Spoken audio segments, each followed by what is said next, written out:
Pomaže Bog, braće i sestre, i dobrodošli u novom YouTube videu. Moje ime je Hadži Teodora i u današnjem videu želim da pričam o manastiru Šamrudino.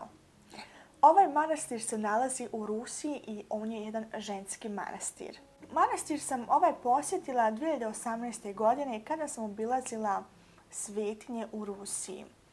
Prethodno smo bili i noćili u manastiru Optinja i sljedećeg dana smo krenuli dalje ka manastiru Šamrudino. Upravo smo došli na jedan dan kada je bilo puno ljudi, mnogo autobusa, očigledno je bio neki praznik ili neki sabor koji se održavao u ovome manastiru. Nismo puno mogli vidjeti od cijelog manastirskog kompleksa jer smo samo otišli prvenstveno u crkvu, a tada se i čak i služilo bogosluženje.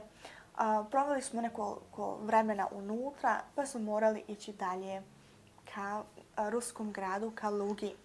Tako da i kada smo bili van manastirske crkve nismo imali vremena da šetamo okolo, da vidimo šta sve se još nalazi u tom manastiru. Ali mi se mnogo dopao jer svidjela mi se ta njihova crkvena arhitektura.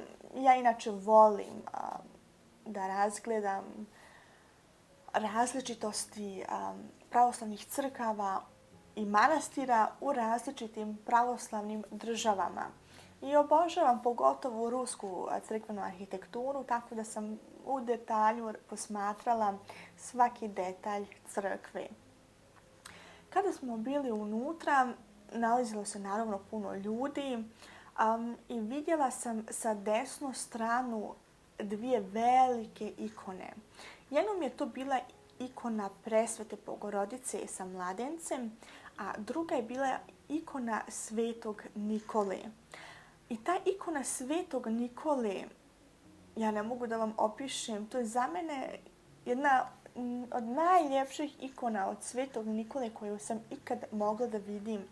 Jer je totalno drugačije oslikana i nije ono tipično da kad vidiš ikonu da vidiš to je sigurno Sveti Nikola.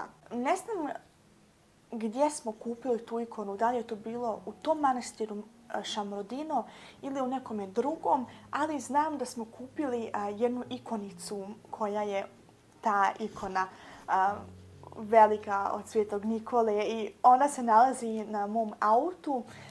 Stavila sam je tu, eto da nas Sveti Nikola čuva kada putujemo jer je on upravo zaštitnik putnika.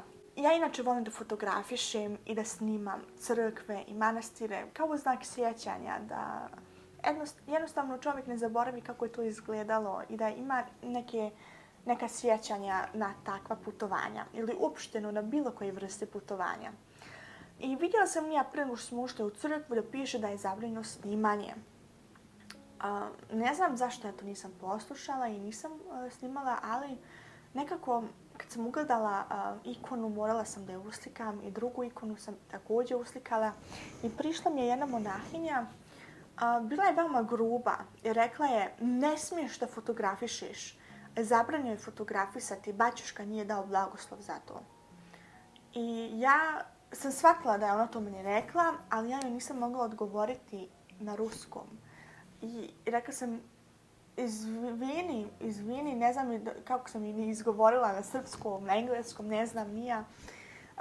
Ali nisam se osjećala uvrijeđeno, nego sam i znala da ne smijem da snimam i prestala sam onda da slikam. I nakon jednog vremena ona meni prilazi i traži oprost od mene jer je bila gruba i nije znala da ja nisam ruskinja, da ja ne znam ruski. I onda smo se na kraju smijale i onda sam rekla sve u redu. Iako sam pričala sa nogama, sa rukama, ipak je to nekako bilo interesantno i neću to nikada zaboravim.